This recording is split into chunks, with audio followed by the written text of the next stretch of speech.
Hello everyone, this is आदर्श। आज का topic है एस ब्लॉक। ठीक है, एनसीईआरटी का पॉइंट बाय पॉइंट पढ़ेंगे एक एक करके। और मैंने क्या किया है ना कि जितना भी एनसीईआरटी का पॉइंट्स था, जो भी इम्पोर्टेंट पॉइंट था, तो मैंने उसे क्या किया है, अलग अलग पेज में करके लिख लिया है। ठीक है ना। हम लोग इसके थ्रू क्या करेंगे, पूरा एस ब्लॉक का रिवीजन करेंगे। ठीक है, सारा का सारा जितना भी पॉइंट है एनसीईआरटी का, उसको मैंने इसमें निकाल के लिख दिया है। अब स्टार्ट करते हैं। ठीक है। सबसे पहला जो पॉइंट है, diagonal relationship depends upon ionic size and Q by R ratio. ठीक है, चार्ज बाई रेडियस रेशियो पे डिपेंड करता है diagonal relationship. Effect of increasing size outweighs increasing nuclear size. Outermost electron very well screen from nuclear charge. ठीक है ना। जैसे क्या होता है ना कि जो इंक्रीज इन साइज होता है ना, वो आउटवे कर देता है किसको, न्यूक्लियर साइज को, इंक्रीज इन न्यूक्लियर साइज को। ठीक है ना। इससे क्या होता है कि जो आउटर मोस्ट इलेक्ट्रॉन होता है, वो बहुत क्या होता है, वेरी वेल स्क्रीन हो जाता है न्यूक्लियर चार्ज से। फ्रांसियम जो होता है वो हाईली रेडियो एक्टिव होता है और लॉन्गेस्ट लिव्ड आइसोटोप होता है। कैल्शियम जो होता है फिफ्थ और मैग्नीशियम सिक्स्थ अबंडेंट इन अर्थ क्रस्ट है। ठीक है, ये एलिमेंट में कैल्शियम फिफ्थ पे आता है और मैग्नीशियम सिक्स्थ रैंक पे आता है। बेरिलियम जो होता है ना, वो रेयर होता है और रेडियम रेयरेस्ट होता है। Lithium salts are mostly hydrated. LiCl.2H2 ध्यान रखना। ठीक है। एल्कली मेटल सिल्वरी वाइट होता है। ठीक है ना। Alkali metal silvery light white होता है। ठीक है। और एल्कली मेटल जो होता है ना, वो इम्पार्ट करता है colour to an oxidising flame. ठीक है ना। और ऑक्सीडाइजिंग फ्लेम भी देता है, जिसके कारण कलर उसमें आता है। जैसे कि लिथियम होता है क्रिम्सन रेड देता है, सोडियम देता है येलो, पोटाशियम देता है वायलेट कलर, रुबिडियम देता है रेड वायलेट, सीजियम देता है blue. Alkali metal determined by flame photometry और एटॉमिक एब्जॉर्प्शन स्पेक्ट्रोस्कोपी। ठीक है, ये पॉइंट ध्यान रखना। और मेल्टिंग पॉइंट बॉइलिंग पॉइंट जो होता है ना, वो डाउन द ग्रुप जाने पे घटता है। ठीक है। सीजियम और पोटेशियम जो होता है, उसका यूज किया जाता है हम लोग as a electrode in photoelectric cells में। एल्कली मेटल्स जो होता है ना, वो बहुत वाइगरसली बर्न होता है जब ऑक्सीजन कॉन्टैक्ट में आता है। ठीक है, और ऑक्साइड का फॉर्मेशन करता है। जैसे लिथियम होता है वो मोनोऑक्साइड का फॉर्मेशन करता है, सोडियम पेरोक्साइड का फॉर्मेशन करता है, और उसके अलावा जितने भी हैं जैसे पोटाशियम रुबिडियम सीजियम, ये सब सुपर ऑक्साइड का फॉर्मेशन करता है। इसीलिए इतना ज़्यादा ये वायरसली एक्टिव होता है। ठीक है ना, रिएक्ट करता है। इसलिए एल्कली मेटल को हम लोग किरोसिन में रखते हैं। Reaction of lithium with water is less vigorous than sodium because of its small size and high very high hydration energy. ठीक है ना। सुपर ऑक्साइड जो होता है वो स्टेबल, मतलब क्या होता है ना कि स्टेबल जो होता है सुपर ऑक्साइड, वो बस बड़े साइज के केटाइंस के लिए होता है। ठीक है, जैसे पोटेशियम रुबिडियम सीजियम। जितने बड़े साइज के होंगे केटाइंस, उसके लिए ही सुपर ऑक्साइड जो होता है वो स्टेबल होता है। अब alkali metal hydride at 673 but lithium hydride at 173 kelvin. ठीक है। जब भी एल्कली मेटल का हाइड्राइड बनता है ना, वो 673 केल्विन में बन जाता है। लेकिन लिथियम का अगर हाइड्राइड आपको बनाना हो, तो उसके लिए आपको 173 केल्विन टेम्परेचर की जरूरत पड़ेगा। All alkali metal hydrides are ionic solids with high melting point. ठीक है, जितने भी एल्कली मेटल हाइड्राइड्स हैं वो आयनिक होते हैं, ionic solids with high melting point. Alkali metal halides are ionic except lithium halides. ठीक है, लिथियम हाइलाइड जो होता है ना, वो आयनिक नहीं होता है, वो कोवेलेंट होता है। क्यों होता है? क्योंकि उसका पोलराइजेशन बहुत ज़्यादा हाई होता है लिथियम आयन का। और जो पोलराइजेशन किसको कहते हैं, देखो, जो डिस्टॉर्शन होता है ना इलेक्ट्रॉन क्लाउड का of an anion by cation, उसको बोलते हैं हम लोग polarisation. Because of its high hydration energy reducing nature of lithium is high. Lithium का क्या होता है ना कि रिड्यूसिंग नेचर हाई क्यों होता है? क्योंकि उसका हाइड्रेशन एनर्जी सबसे ज़्यादा होता है, इसलिए उसका रिड्यूसिंग नेचर सबसे ज़्यादा होता है। डीप ब्लू सॉल्यूशन जो आता है, वो मतलब अल्कली मेटल का जब अमोनियम डालते हो, वो अम्यूनेटेड इलेक्ट्रॉन के कारण आता है। ठीक है ना। अगर कॉन्सेंट्रेटेड सोल्यूशन रहेगा तो ब्लू कलर जो होता है वो चेंज हो जाता है ब्रॉन्ज कलर में और डायमैग्नेटिक हो जाता है। ठीक है। लिक्विड सोडियम मेटल जो होता है ना, उसका यूज किया जाता है फास्ट ब्रीडर न्यूक्लियर में एज अ कूलेंट। ठीक है। लिथियम आयोडाइड जो होता है वो मोस्ट कोवलेंट अमॉन्ग हेलाइट्स होता है। मतलब कि जितना लिथियम का हेलाइट्स होता है ना, उसमें अगर देखोगे तो लिथियम आयोडाइड जो होता है वो मोस्ट कोवलेंट होता है। अब देखो यूज क्या बात करते हैं, लिथियम प्लस पम्बम का यूज करते हैं हम लोग, लिथियम प्लस लेड, इसका यूज करते हैं हम लोग white metal for motor engines में। लिथियम प्लस एल्युमिनियम का यूज करते हैं एयरक्राफ्ट पार्ट्स में, क्योंकि एल्युमिनियम भी बहुत हल्का होता है तो इसका यूज किया जाता है एयरक्राफ्ट बनाने में, ठीक है। लिथियम प्लस मैग्नीशियम का यूज करते हैं आर्मर प्लेट्स बनाने में। लिथियम का यूज किया जाता है थर्मोन्यूक्लियर रिएक्शन में और इलेक्ट्रोकेमिकल सेल्स में भी, ठीक है। और सोडियम लेड एलॉय का यूज किया जाता है, नीट किया जाता है जब प्लम्बम टेट्रा इथाइल या प्लम्बम टेट्रा मिथाइल बनाया जाता है तब, ठीक है। सीजियम का ज़्यादा होता है रुबिडियम से स्टैंडर्ड पोटेंशियल, ध्यान रखना। केसीएल होता है ना, एज अ फर्टिलाइजर यूज किया जाता है। Alkali metal compounds are generally ionic in nature, ठीक है, याद रखना एल्कली मेटल्स का कंपाउंड जनरली आयनिक होता है। ये हो सकता है क्वेश्चन में पूछ देगा तुम एसर्शन रीजन में। अब यहाँ पे जो रिएक्शन दिया हुआ कि जैसे कि यहाँ पे ऑक्साइड है, ठीक है, जैसे जस्ट लाइक लिथियम का ऑक्साइड अगर वाटर से रिएक्ट करेंगे तो क्या बनेगा, यहाँ पे वहाँ मेटल आयन अलग हो जाएगा और हाइड्रोक्साइड बन जाएगा। सिमिलरली अगर पेरोक्साइड होगा और वाटर के साथ रिएक्ट करेंगे तो वहाँ पे metal ion hydroxide plus H2 hydrogen peroxide बन जाएगा। और वहीं अगर सुपर ऑक्साइड होगा, अगर उसको वाटर के साथ रिएक्ट करेंगे तो मेटल आयन भी बनेगा, हाइड्रोक्साइड आयन भी बनेगा और हाइड्रोजन पेरोक्साइड बनेगा, साथ में ऑक्सीजन निकल जाएगा। सो ऊपर वाले स्टेप से अगर देख सकते हैं कि कुछ ना कुछ कॉमन होते आ रहा है, ठीक है ना, उससे रिलेट करके याद कर सकते हैं। Lithium with access of air क्या करता है, लिथियम ऑक्साइड का फॉर्मेशन करता है मेनली, लेकिन उसके साथ लिथियम पेरोक्साइड का भी फॉर्मेशन कर सकता है। और वही अगर सोडियम की बात करें और एक्सेस ऑफ एयर यूज करेंगे तो सोडियम पेरोक्साइड मेनली बनता है, लेकिन कुछ अमाउंट ऑफ सोडियम पेरोक्साइड ही बनता है। अब यहाँ जैसे लिखा हुआ है कि इंक्रीजिंग स्टेबिलिटी ऑफ पेरोक्साइड और superoxide is due to stabilisation of large anion by large cation by lattice effect, ठीक है। जैसे मैंने बताया था ना कि जब भी पेरोक्साइड जो होता है, ठीक है, सुपर ऑक्साइड होता है, वो तभी स्टेबल होगा जब उसका केटायन का साइज बहुत ज़्यादा बड़ा होगा, ठीक है ना, वही ये लिखा हुआ है। Oxide and peroxide are colourless, ठीक है।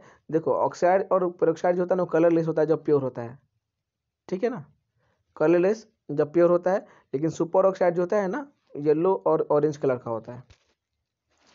सोडियम पेरोक्साइड जो होता है ना एज ऑक्सीडाइजिंग एजेंट यूज किया जाता है तुमको इनऑर्गेनिक केमिस्ट्री में। और पोटेशियम पेरोक्साइड जो होता है उसमें एक अनपेड इलेक्ट्रॉन होता है, ठीक है ना, π*2p मॉलिक्यूलर ऑर्बिटल में। ये बहुत इंपॉर्टेंट लाइन है, ध्यान रखना, नीट में क्वेश्चन आ सकता है। Alkali metal hydroxides are strongest of all bases, ठीक है, याद रखना। एल्कलाइन अर्थ मेटल से भी ज़्यादा स्ट्रॉन्गर होता है ये। ऑक्साइड्स प्लस H2O ये दोनों क्या करता है, हाइड्रोक्साइड का फॉर्मेशन करता है और ये वाइट क्रिस्टलाइज्ड सॉलिड होता है, ठीक है। Alkali metal hydroxide freely dissolve in water with evolution much heat on account of intense hydration, ठीक है। जब भी एल्कली मेटल के हाइड्रोक्साइड को तुम क्या करोगे, डिजॉल्व करोगे वाटर में ना, तो बहुत ज़्यादा हीट रिलीज होता है, ठीक है। Alkali metal halides colourless high melting point का होता है। और इंथैल्पी ऑफ जो फॉर्मेशन होता है वो always become less negative from fluoride to iodide, ठीक है। फ्लोराइड से आयोडाइड की तरफ जाओगे तो इंथैल्पी ऑफ फॉर्मेशन वो लेस निगेटिव होते जाता है। अब मेल्टिंग पॉइंट बॉइलिंग पॉइंट जो होता है उसका ऑर्डर ये है, सबसे ज़्यादा फ्लोराइड्स का, फिर क्लोराइड, फिर ब्रोमाइड, फिर आयोडाइड का होता है, ठीक है। All halides are soluble in water, ठीक है। अब ये देखो ये वाला लाइन से क्वेश्चन नीट में आ चुका है 2022 में। लिथियम फ्लोराइड जो होता है ना इसका सॉल्युबिलिटी लो क्यों होता है, क्योंकि इसका हाइड्रेशन हाई लेटिस एनर्जी होता है, ठीक है। और सीजियम आयोडाइड का सोलिबिलिटी लो क्यों होता है, क्योंकि इसका हाइड्रेशन एनर्जी बहुत ज़्यादा कम होता है, ठीक है। और लिथियम क्लोराइड जो होता है ना सोल्यूबल होता है तुमको पेरिडीन में भी, ठीक है, ध्यान रखना। अब वही लिथियम हाइड्रोजन बाइकार्बोनेट जो होता है या लिथियम हाइड्रोजन कार्बोनेट होता है, ठीक है, वो क्या होता है ना कि सॉलिड में एग्जिस्ट नहीं करता है वो, except lithium LiCl.2H2 other metal chlorides don't form hydrate, ठीक है। बस यही एक मेटल क्लोराइड है जो कि तुमको हाइड्रेट का फॉर्मेशन करता है, LiCl.2H2।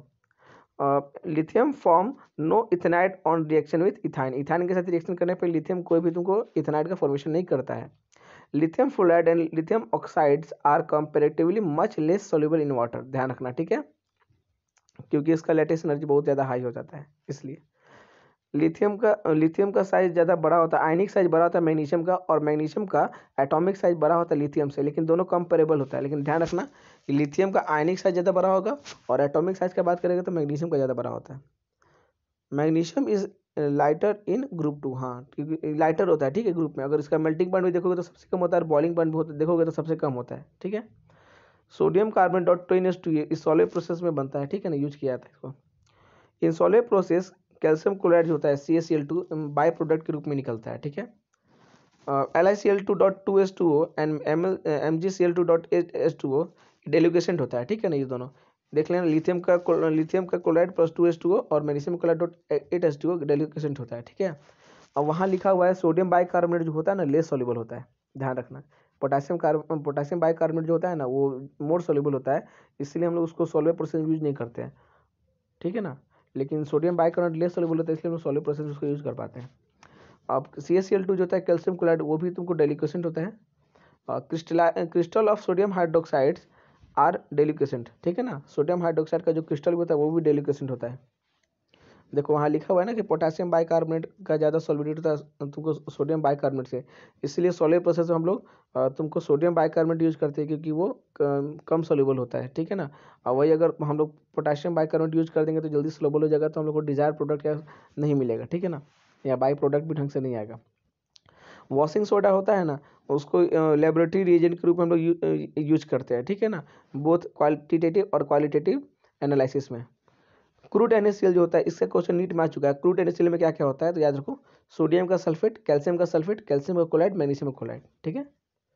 Solubility of NaCl does not increases appreciably with increase in temperature, ठीक है ना। मान के चलो कि NaCl अगर अगर चाहते हो उसका सॉल्युबिलिटी बढ़ाना है, तो अगर टेम्परेचर बढ़ाओगे तो उससे उसका उस पर कोई फर्क नहीं पड़ेगा, ठीक है ना, सॉल्युबिलिटी उसका कुछ नहीं बढ़ेगा एप्रिसिबली। कैसनर कैनल सेल में क्या होता है कि मरकरी कैथोड होता है और कार्बन एनोड होता है, ध्यान रखना। कैसनर कैनल में मरकरी कैथोड होता है और कार्बन एनोड होता है। In purification of bauxite petroleum refining preparation of fat and oil sodium hydroxide is use, ठीक है। सोडियम हाइड्रोक्साइड का यूज कहाँ का किया जाता है, पेट्रोलियम की रिफाइनिंग में, प्योरिफिकेशन ऑफ बॉक्साइड में, ठीक है, और preparation of fats and oils में यूज किया जाता है सोडियम हाइड्रोक्साइड को। सोडियम बाइकार्बोनेट जो होता है mild antiseptic for skin infection, ठीक है। सोडियम बाइकार्बोनेट का यूज करते हैं कहाँ, एक माइल्ड एंटीसेप्टिक के रूप में इन स्किन इन्फेक्शन में, और प्लस ये फायर एक्सटिंग्विशर में भी यूज होता है, ठीक है, सोडियम बाइकार्बोनेट। सोडियम जो होता है ना एक्स्ट्रा सेलुलर में ज़्यादा प्रेजेंट होता है। अगर ब्लड प्लाज्मा की बात करोगे तो सोडियम सबसे ज़्यादा प्रेजेंट होता है विथ रिस्पेक्ट टू पोटेशियम की बात करें। लेकिन अगर ब्लड में बात करोगे RBC में, तो पोटेशियम का क्वांटिटी ज़्यादा होता है सोडियम का। और सोडियम पोटेशियम जो पंप होता है ना, वो 1/3 ATP यूज करता है किसी भी रेस्टिंग एनिमल का, और पर डे कम से कम 15 kg पर डे ATP का यूज किया जाता है इसके थ्रू, सोडियम पोटेशियम पंप के थ्रू। अब बात करते हैं ग्रुप 2 का, ठीक है ना, एल्कलाइन अर्थ मेटल का। सो बेरिलियम को छोड़ करके बाकी सारे के सारे एल्कलाइन अर्थ मेटल होते हैं, ठीक है ना। बेरिलियम एल्कलाइन अर्थ मेटल नहीं है। मेल्टिंग पॉइंट का बात करोगे तो बस ध्यान रखना कि डाउन द ग्रुप जाने पे मेल्टिंग पॉइंट घटता है। बस क्या करना है, मैग्नीशियम का सबसे मतलब कम होता है मेल्टिंग पॉइंट, तो उसको सबसे लास्ट में कर देना है, ठीक है, देख रहे हो ना, सबसे कम है मैग्नीशियम का। और वही बॉइलिंग पॉइंट का बात करोगे तो सेम वही ट्रेंड फॉलो करना था, लेकिन ध्यान रखो यहाँ पे क्या हो रहा है कि बेरिलियम के जस्ट बाद बेरियम रेडियम आ जा रहा है, ठीक है ना। और नीचे में देखो, मेल्टिंग पॉइंट है, बॉइलिंग पॉइंट हो, मैग्नीशियम सबसे लास्ट में रहेगा और बेरिलियम सबसे पहले रहेगा। सो पहला वाला केस तो ईजी है कि मेल्टिंग पॉइंट जब पूछेगा तो मैग्नीशियम को लास्ट में कर दो, और बाकी डाउन द ग्रुप घटता है तो उसके अरेंज में उसको सेट कर दो। सेकंड बॉइलिंग के पॉइंट में तुमको थोड़ा याद करना पड़ेगा, कैसे याद रखोगे, देखो, बेरिलियम पहले रखना है, मैग्नीशियम लास्ट में रखना है। अब बाद में तुमको बेरियम रेडियम और कैल्शियम का याद करना है ना, तो देखो मैंने वहाँ पे ट्रिक लिखा है छोटा सा, बराक मामा, जैसे कि जो फॉर्मर प्रेसिडेंट थे जो अमेरिका के, बराक ओबामा, उसी के नाम पे मैंने यहाँ पे बराक मामा लिख दिया है, ठीक है। बराक मामा याद रखना, बेरिलियम पहले रहेगा, मैग्नीशियम बाद में, उसके बाद बराक कर देना, BARAC कर देना, ठीक है। Beryllium and magnesium appear to be somewhat grey. देखो नॉर्मल क्या होता है ना कि वो जो फोटो फ्लेम में कोई कलर नहीं देता, ठीक है ना। फ्लेम फोटोमेट्री जो होता है उसमें तुमको कलर नहीं देता है बेरिलियम और मैग्नीशियम। बाकी कैल्शियम ब्रिक रेड देता है, स्ट्रॉन्शियम क्रिम्सन रेड देता है, और बेरियम एप्पल ग्रीन देता है, ठीक है ना। Barium beryllium and magnesium are kinetic inert to air and water because of an oxide film on their surface, ठीक है। बेरिलियम और तुमको मैग्नीशियम जो होता है ना, वो क्या होता है कि इनर्ट होता है ऑक्सीजन या एयर के लिए और वाटर के लिए। क्यों, क्योंकि उसके ऊपर क्या होता है कि ऑक्साइड के फिल्म का एक लेयर बन जाता है, ठीक है ना, इसलिए वो उतना इनर्ट हो जाता है उसके लिए, एयर के लिए। Down the group reactivity increases with oxygen and water even in cold water, ठीक है ना। जैसे जैसे डाउन द ग्रुप जाओगे ना तो एफिनिटी बढ़ जाता है ऑक्सीजन और वाटर के लिए, इसलिए रिएक्टिविटी बढ़ने लगता है। In period from left to right nuclear charge increase है, ठीक है, वो तो पता ही है कि लेफ्ट टू राइट जाओगे तो साइज घटेगा तो न्यूक्लियर चार्ज बढ़ते रहता है। Calcium are use to extract metal from oxides which are difficult to reduce with carbon, ठीक है ना। अब देखो कैल्शियम का यूज कहाँ किया जाता है ना, कि मेटल के एक्सट्रैक्शन में। ऐसा मेटल जिसको कार्बन के थ्रू रिड्यूस करने पॉसिबल ना हो या डिफिकल्टी आती हो, वहाँ पे हम लोग कैल्शियम का यूज करते हैं एज किसके लिए, एक्सट्रैक्ट करने के लिए मेटल को। अब देखो कैल्शियम और बेरियम का यूज कहाँ किया जाता है, सो कैल्शियम बेरियम का यूज किया जाता है तुमको to remove air from vacuum, vacuum से अगर एयर निकालना है तो तुमको कैल्शियम और बेरियम का यूज किया जाता है। मैग्नीशियम हाइड्रोक्साइड इन वाटर को हम बोलते हैं मिल्क ऑफ मैग्नीशिया, ठीक है। मिल्क ऑफ मैग्नीशिया जो हम लोग पेट के लिए, अगर कोई पेट का प्रॉब्लम हो जाता है वो डाइजेशन से, तो हम लोग मिल्क ऑफ मैग्नीशिया का हम लोग को घोल पिलाया जाता है। एक दवा मिलता है मार्केट में, ठीक है, दवान पे किसी भी दुकान पे मिल जाता है तुमको दवा वो। रेडियम जो होता है ना, उसका रेडियोथेरेपी में यूज किया जाता है कैंसर के ट्रीटमेंट में, ठीक है। कॉपर बेरिलियम जो होता है उसको हाई टेंसाइल स्ट्रेंथ स्प्रिंग बनाने में यूज किया जाता है। और बेरिलियम जो होता है उसका विंडोज एक्सरे ट्यूब में यूज किया जाता है, ठीक है ना, बनाने में। आयनाइजेशन एनर्जी जो होता है रेडियम का बेरियम से ज़्यादा होता है, ठीक है ना। वैसे नॉर्मली क्या पड़ता है, डाउन द ग्रुप जाने पे आयनाइजेशन एनर्जी घटता है, लेकिन यहाँ पे देखोगे कि रेडियम का ज़्यादा होता है बेरियम के रिस्पेक्ट में। मैग्नीशियम एल्युमिनियम का जो एलॉय होता है एयरक्राफ्ट बनाने में यूज किया जाता है, ठीक है। मैग्नीशियम जो होता है ना उसका पाउडर रिबन, इसको फ्लैश पाउडर में यूज करते हैं और बॉल में भी यूज करते हैं, ठीक है। या फिर इंसेंडरी जो बॉम्ब होता है सिग्नल देने में, उसका यूज किया जाता है, ठीक है, मैग्नीशियम का। मैग्नीशियम कार्बोनेट जो होता है इनग्रेडिएंट होता है टूथपेस्ट में। और वही कैल्शियम कार्बोनेट का बात करोगे तो माइल्ड एब्रेसिव का काम करता है टूथपेस्ट में, फिलर्स इन कॉस्मेटिक्स में और च्युइंग गम में काम करता है, ठीक है। यहाँ पे जो लिखा है NH4 का hold twice BF4 ammonium beryllium tetra fluoride, ठीक है।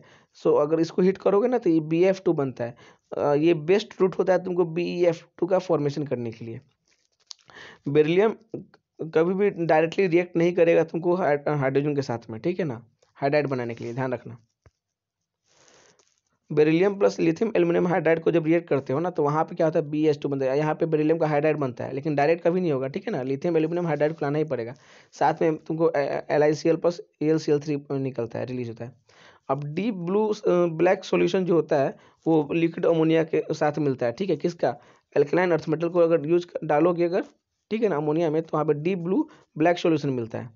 और वहाँ पे क्या होता है ना कि एक MnH3 का होल 6+2 का जो फॉर्मेशन होता है वो रिकवर कर दिया जाता है, ठीक है ना, रिकवर हो जाता है वो।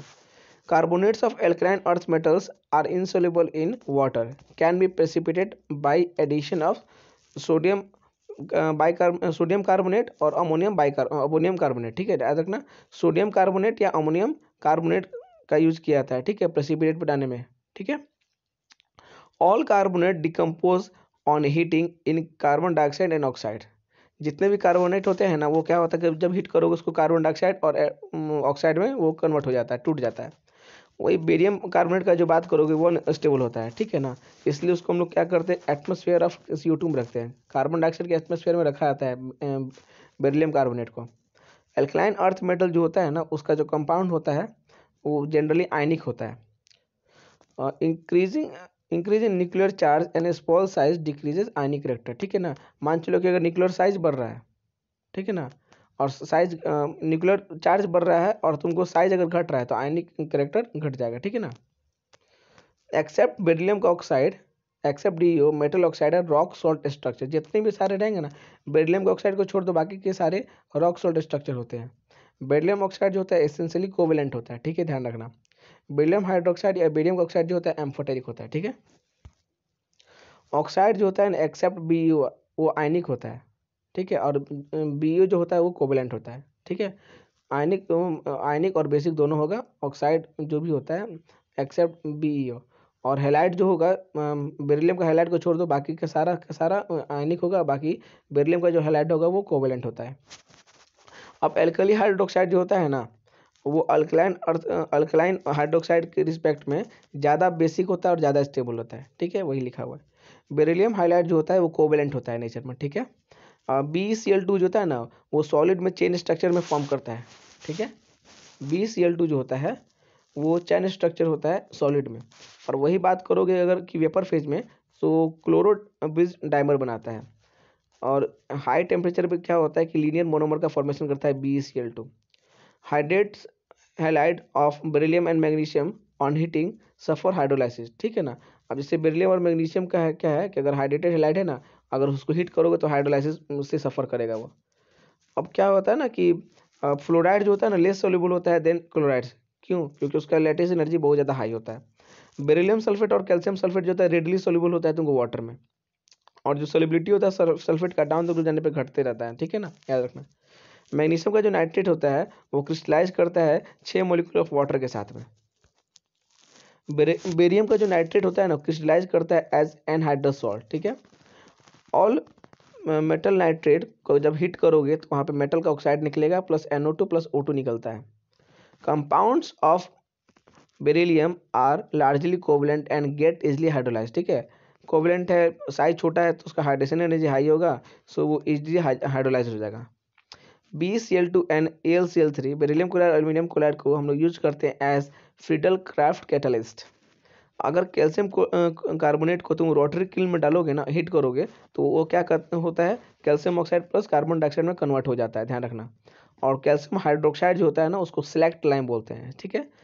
कैल्शियम हाइड्रोक्साइड को सिलेक्ट लाइम बोलते हैं, वाइट एमॉर्फस पाउडर होता है ये। CaO यानी कि कैल्शियम का ऑक्साइड को क्विक लाइम के नाम से जाना जाता है। Addition of limited amount of water breaks lump of lime called slaking of lime, ठीक है। मान के चलो कि अगर लिमिटेड अमाउंट ऑफ अगर वाटर यूज करोगे तुम क्विक लाइम में, तो उसका क्या होता है कि लंप ब्रेक हो जाता है, उसको बोलते हैं स्लैकिंग ऑफ लाइम। और उसके बाद ही फॉर्मेशन होता है तुमको कैल्शियम हाइड्रोक्साइड का CaOH का होल ट्वाइस, जिसको हम लोग बोलते हैं सिलेक्ट लाइम, ठीक है। अगर वही CaOH का होल ट्वाइस यानी कि सिलेक्ट लाइम था, अगर उसका एक्वस में होगा अगर वो, ठीक है ना, तो उसको बोलेंगे हम लोग लाइम वाटर, ठीक है। और वही अगर अगर एक्वस के जगह वाटर अगर शो कर दे, suspension of calcium hydroxide in water, तो वो हो जाएगा मिल्क ऑफ लाइम, ठीक है। क्विक लाइम और प्लस सोडा को जब ऐड करोगे तो सोडा लाइम बनता है। और चीपेस्ट फॉर्म ऑफ एल्कली जो होता है वो कैल्शियम ऑक्साइड होता है। बात करते हैं ब्लीचिंग पाउडर कंस्टिट्यूएंट का, तो CaOCl का होल ट्वाइस, ठीक है ना, CaOCl का होल ट्वाइस ब्लीचिंग पाउडर का कंस्टिट्यूएंट होता है। मोटार में यानी कि मोटार क्या होता है कि बिल्डिंग मटेरियल होता है, ठीक है। कैल्शियम हाइड्रोक्साइड का यूज कहाँ कहाँ करते हैं, देखो, used in preparation of mortar, used in whitewash due to disinfectant nature, used in glass making, purification of sugar, ठीक है। इतना इतना फंक्शन है, वाइड रेंज ऑफ फंक्शन है इसका। कैल्शियम बाइकार्बोनेट जो होता है ना वो वाटर सोल्यूबल होता है। और वही बात करें कैल्शियम कार्बोनेट और प्लस मैग्नीशियम कार्बोनेट का, सो ये एज अ फ्लक्स यूज किया जाता है एक्सट्रैक्शन ऑफ आयरन के लिए। कैल्शियम कार्बोनेट जो होता है ना वो हाई क्वालिटी पेपर का बनाने में यूज किया जाता है। कैल्शियम कार्बोनेट को CaCO3 को हम लोग यूज करते हैं हाई क्वालिटी के पेपर बनाने में। बात करें सीमेंट का, तो सीमेंट में किसका कितना परसेंटेज होता है, सो सिलिका 20 से 25% होता है। कैल्शियम का ऑक्साइड 50 से 60% होता है। एल्यूमिना तुमको 5 से 10% होगा। मैग्नीशियम का ऑक्साइड 2 से 3%। और आयरन का ऑक्साइड 1 से 2%। सल्फेट 1 से 2% होता है, ठीक है। यहाँ देखो, सिलिका और एल्यूमिना का जो मतलब रेशियो होता है 2.5 से लेके 4 तक होता है। और calcium oxide by silica plus alumina plus iron का ऑक्साइड का देखोगे तो 2 के रेशियो में रहेगा वो, ठीक है। लाइम स्टोन प्लस क्ले, ये दोनों क्या होता है कि रॉ मटेरियल होता है सीमेंट का, ठीक है। सीमेंट का अगर बोल देगा क्वेश्चन में कि रॉ मटेरियल क्या क्या होता है, तो लाइम स्टोन प्लस क्ले, ठीक है। Lime stone and clay, sorry, lime stone and clay ये क्या होता है, रॉ मटेरियल होता है सीमेंट के लिए। और lime plus clay, lime plus clay, वहाँ लाइम स्टोन था, यहाँ लाइम है, ठीक है। लाइम प्लस क्ले ये क्या बनाता है, सीमेंट क्लिंकर बनाता है, ठीक है। अब वही सीमेंट जो क्लिंकर बना हुआ है लाइम प्लस क्ले से, अब उसमें क्या करना है, 2 से 3% तुमको जिप्सम ऐड कर देना है, तो उससे सीमेंट बन जाएगा, ठीक है ना। अब होता क्या है ना कि उसमें कितना कितना परसेंटेज, जो पोर्टलैंड सीमेंट होता है उसमें कितना परसेंटेज होता है, सो ट्राई कैल्शियम सिलिकेट का उसमें 51% होता है। डाई कैल्शियम सिलिकेट का 26% होता है। और ट्राई कैल्शियम एल्यूमिनेट का 11% होता है, ध्यान रखना, ठीक है ना। और जिप्सम का ऐड क्यों किया था ना, क्योंकि वो सेटिंग टाइम को, ठीक है ना, स्लो कर देता है, जिससे क्या होता है कि ज़्यादा उसको समय मिलता है आराम से सेट होने का, ठीक है, तो स्लो डाउन कर देता है सेटिंग को। और इंटर न्यूरोनल ट्रांसमिशन में कैल्शियम आयन हेल्प करता है, ठीक है। और बीच में एक पॉइंट मिस हो गया था ये वाला कि रिड्यूसिंग नेचर किस पे डिपेंड करता है, याद रखना। एक ट्रिक मैंने बना दिया, HIS ही से बना दिया है, S से हाइड्रेशन, I से आयनाइजेशन, S से सब्लिमेशन, इस पे डिपेंड करता है रिड्यूसिंग नेचर, ठीक है। और जो डीप ब्लू कलर जो होता है ना वो कहाँ से आता है, ठीक है, एनायन से आता है। जब अमोनेटेड सॉल्यूशन में डालते हैं किसी भी मेटल को, सो वहाँ से जो डीप ब्लू कलर आता है वहाँ वो आता है एनायन के कारण। लेकिन अगर बोलेगा कि कंडक्टिविटी कहाँ से आता है उस पूरे सॉल्यूशन का, so both cation and anion दोनों की तरफ से दोनों के कारण आता है कंडक्टिविटी, ठीक है। सो ये रहा पूरा का पूरा एस ब्लॉक, जा करके तुम चेक कर सकते हो, इससे ज़्यादा नहीं है। अगर 2-4 पॉइंट मिस भी रहा होगा तो एक बार बुक जब पढ़ोगे तो सारा का सारा क्लियर हो जाएगा, लेकिन पूरा मैंने एनसीईआरटी का जो डिट्टो था वो बता दिया है। Thank you. Like share subscribe कर देना, मेहनत बहुत लगता है वीडियो बनाने में, सो प्लीज़ ट्राई करना शेयर करने का, ठीक है। Thank you. और अगले टॉपिक में हम लोग देखते हैं ग्रुप 13-14 जो पी ब्लॉक स्टार्ट कर देंगे हम लोग।